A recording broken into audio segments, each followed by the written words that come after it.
Hello everyone, this is Ahura and welcome to our BOE meeting review and market reactions.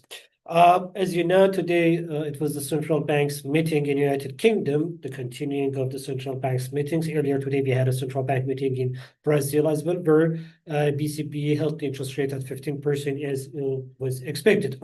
In United Kingdom also, sorry, in United Kingdom also BOE held the rates at 4% in line with market expectations, but there was a little bit surprise with a small surprise in a decision and a voting numbers. While market was expecting three votes for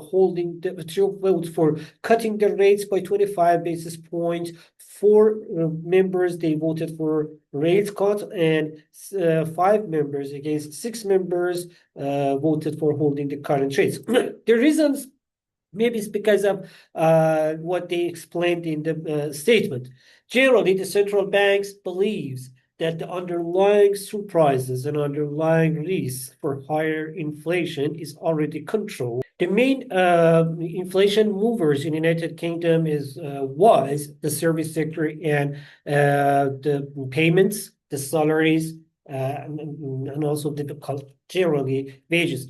What we can see in recent months that the inflation in the service sector is somehow is controlled, is slightly slowing down, and the wages also is not progressing or increasing is before it is just like several months ago. Generally, we can say that the underlying risks for inflation is somehow is controlled, and somehow we can say that inflation is already peaked around 3.8%, 4% in this area. And central banks also expecting the inflation to slightly increase in the next months, in October, November, and December. And maybe the problem, they expect the inflation to be in 2% central bank's target at the end of 2026 and beginning of 2027. That's why they decided to hold the current rates.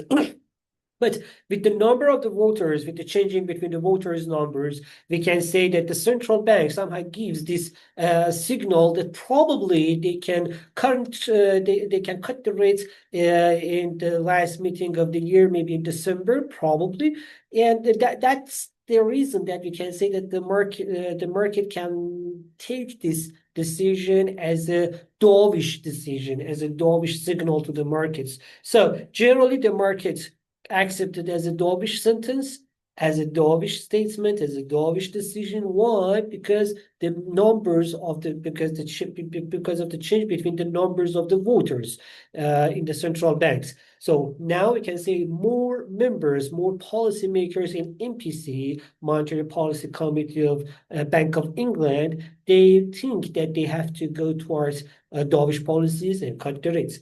That's why, let's check the charts. That's why it somehow had a negative reaction on the pound, and the pound slightly eased after the decision, but it was not such a big surprise. That's why we cannot say that, okay, the pound can continue falling down, but generally it will be just like negative mover, I mean, kind of the negative signal for British pound against its crisis. On the other hand, since the decision was a dovish decision and the central bank signaled of the more rates cut probably at the end of the year and the beginning of 2026. So the stocks markets got it as a dovish policy and had a positive reaction to this. As mentioned, generally the stock markets after 4 or 5 days of lowering, yesterday increased slightly, and generally the overall positive stance in the market, we can say in the UK markets also is continuing to overall the general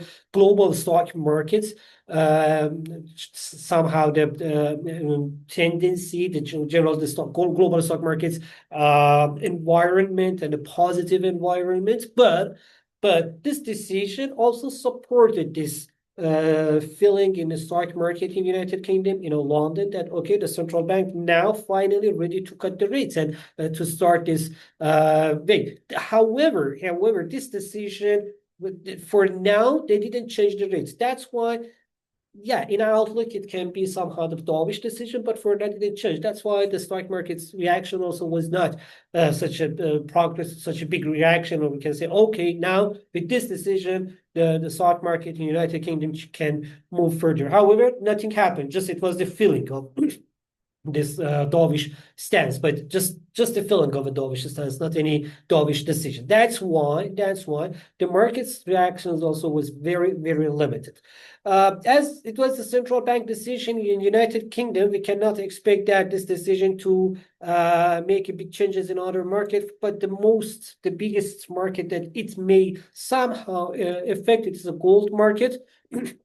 With the dovish signal, it has slightly negative reactions, falling from 4,020 to $4,010. But again, it's the central bank decision in the United Kingdom. It's not a decision that can change or affect other markets much. Yeah, generally there was a decision. So generally, in short, central bank had no change in the policies and interest rates, but they had a slight signal of dovish signal, as the more voters now expecting, believing in a rate cut, as the inflation is under control and is already picked. And that was the central bank decision and market reaction in the United Kingdom. Hope it was useful for you.